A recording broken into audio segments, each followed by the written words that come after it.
Welcome back to Mind for Self, the space where we talk about self awareness, human behavior, and the real stuff that shapes our lives. Today's episode is titled Relationship and Identity When You Pretend to Belong. Relationship and Identity When You Pretend to Belong. Let's be honest, many of us have at some point pretended to fit in, to be accepted, or to be loved, whether in relationship, friendship, or communities. We sometimes wear masks to avoid rejection, but at what cost? At what cost? In this episode, we'll talk about what happens when your need to belong becomes stronger than your sense of identity. How that affects relationships, and how to reclaim your authenticity without losing your connection. Now, sometimes belonging can be an illusion, right? It can be an illusion, belonging, right? Let's start with a simple truth. Belonging is human need. We all are wired to connect, to be seen, to be loved. But somewhere along the way, belonging started to look like approval. But belonging is not approval. We start thinking, if I talk like them, they will accept me. If I hide my real thoughts, I won't lose them. If I act like everything is fine, then they will still love me. Right? So little by little, we trade our identity for acceptance without even knowing it.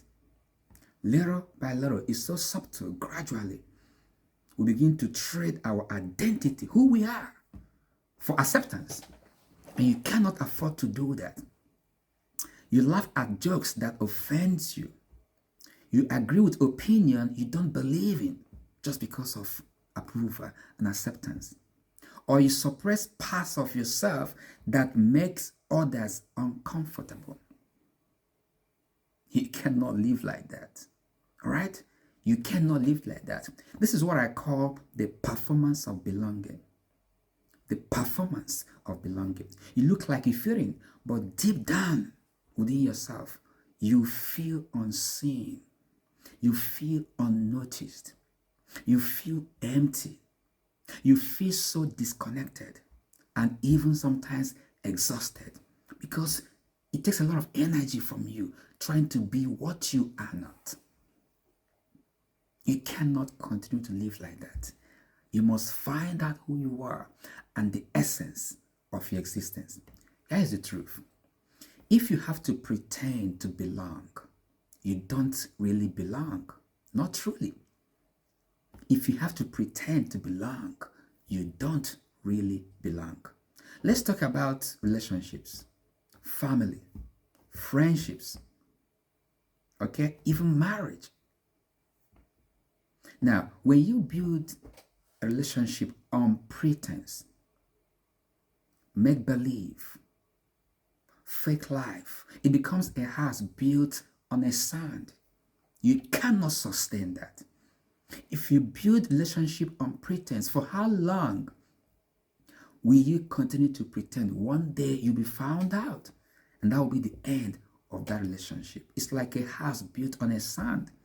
You might be loved temporarily, but not for who you are, only for who you pretend to be. That love is for who you pretend to be. And that kind of love feels hollow, it's empty, doesn't have any weight. It's like wearing a mask 24 hours. You are constantly afraid of being found out, afraid of being abandoned if you show your true self. How long can you continue to live like this?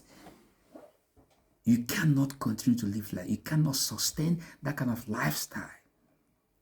So many people lose themselves in relationship because they confuse love with approval. Love is not approval. They shrink to fit into someone's comfort zone. That's not who they are, and you know it. They stay silent to keep the peace, even when it's against what they stand for and what they believe in. But here is the paradox. There's a paradox there. The more you pretend to belong, the more disconnected you feel, not only from others, but from yourself. You feel so empty. You cannot be fulfilled in life because belonging without authenticity is loneliness in disguise. Belonging that is not from within, that is not authentic, is loneliness in disguise. When you are in your quiet zone, you will know that you are lonely, that nobody actually cares about you because all you do is pretend to fit in, but that's not who you are. So why do people pretend? Why do we pretend? Let's go deeper. Why do we do this? Because it's important for you to understand the psychology of pretense. So let's go deeper into why do people pretend? Why do we do this? Most of the time, pretending to belong is built or rooted in fear.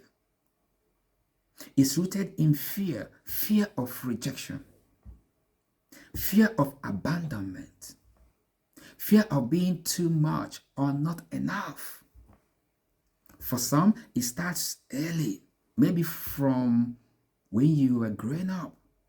Okay? You grew up in a home where love felt conditional, where you have to earn approval to feel safe. You have to work every day to earn approval for you to feel safe in that family. So as an adult, you repeat the same pattern because your brain is wired already your brain is conditioned to act in that way. All right? So you shape shift to survive emotionally. And that's dangerous. But the truth is, pretending may keep you safe, but it will never make you free. And you need to be free to fulfill your God's-given talent on earth. Freedom begins when you choose trust, when you choose truth over comfort. You have to be who you are. Choose truth over comfort. Now, pretending is very costly. There is a cost for pretending. What are those costs for pretending? It costs you your inner peace. It costs you your authenticity. You cannot afford to trade your authenticity for anything, for anybody's approval. It does not worth it.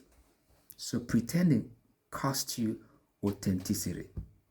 It costs you genuine connection because all the connection you built while pretending are all false connection. Once you have found that, they will crumble like a pack of cards and you find yourself lonely.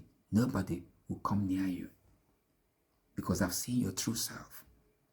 Okay? So it will cost you genuine connection. You end up living in a constant state of inner conflict because the real you and the performed you, performance belonging, the real you and the performed you are always in conflict, always at loggerheads. The real you and the performed you are always in conflict. And no relationship, no friendship, no community is worth losing yourself over. Get this, guys. No relationship, no marriage, no friendship, no community is worth losing yourself over, because once you lose yourself, once you sell your mind, you've lost everything. That is the essence of who you are. So no friendship worth losing yourself. At some point, you have to ask, do I want to be liked or do I want to be real? Am I seeking for likeness or am I trying to be real, who I am, whom I'm designed to be naturally? Now, let's talk about healing and how you can reclaim your identity. Healing and how you can reclaim your identity. So how do you stop pretending and start being yourself without losing the relationship that matters to you? I'm going to highlight 3 steps that will help you to achieve these objectives. 1, self-awareness. Be conscious of these things. Self-awareness. Start noticing when you shrink, when you hide or perform what you are not. Ask yourself, am I doing this out of love or out of fear? Awareness is the first step towards authenticity. You must be conscious of what is happening around you and then begin to correct them to live your real life. Second point, courage to disappoint. It's okay to say no. You don't have to say yes to everything, to every proposal. Have a standard and stay with it. Let people know what you stand for and they will know this guy, these are his stands, and stay on that. You will not be everyone's favorite person. It's not possible. Stop trying to please everybody. You cannot achieve that. It will make you exhausted. Stop it. You cannot be everyone's favorite, and it's okay. It's perfectly okay. Real belonging only happens when you stop managing people's perceptions of you. You cannot change how people see you or view you or their views about you. In most cases, you cannot change that. So real belonging only happens when you stop managing people's perceptions of you. The third point, how you can reclaim your identity, okay, and be your real self, is to communicate honestly. Communicate honestly. Practice expressing yourself even when it's uncomfortable for people and for you. Express yourself. Have the confidence to express yourself even when it's uncomfortable. The right people will adjust, obviously, and the wrong ones will leave. Both outcomes are gifts for you. Right? Try to be yourself. Express yourself even when it's uncomfortable for you and people around you. It's okay. The right people will stay and the wrong ones will leave. Whichever way, gifts for you. Here's my final thought. Relationships built on truth may take longer to form, but they last longer, and that's what you need. You don't need to perform to be loved. Guys, get this. You don't need to perform to be loved. You need to be present and real. When you are present and real, people that values you will love you. Remember, when you have what people are looking for, they will find you. Build yourself. Understand what is inside of you. Design yourself to be someone that has standard. So when people see you, they will know what you stand for. Okay? They will know what you stand for. Remember, belonging is not about changing yourself to be accepted. No. It's about finding spaces where you don't have to. Okay? I'm going to tell that again. Belonging is not all about changing yourself to be accepted. No. It's about finding spaces where you don't have to. So if you have been pretending to belong, maybe it's time to come home. Come home, guys, to yourself. If you have been pretending all this while to belong, it's time to come home to yourself, because that's where real love begins. Thank you for tuning in to Mind for Self. If this episode spoke to you, share it with someone who might need to hear it. And remember, authenticity is not rebellion, it's alignment. Authenticity is not rebellion, it is alignment. Until next time, stay real, stay grounded. I am Noel, and this is Mind for Self. Remember, you have the power to bend reality and create your own future. I am the one investor. Thank you for watching, and God bless you. Very good.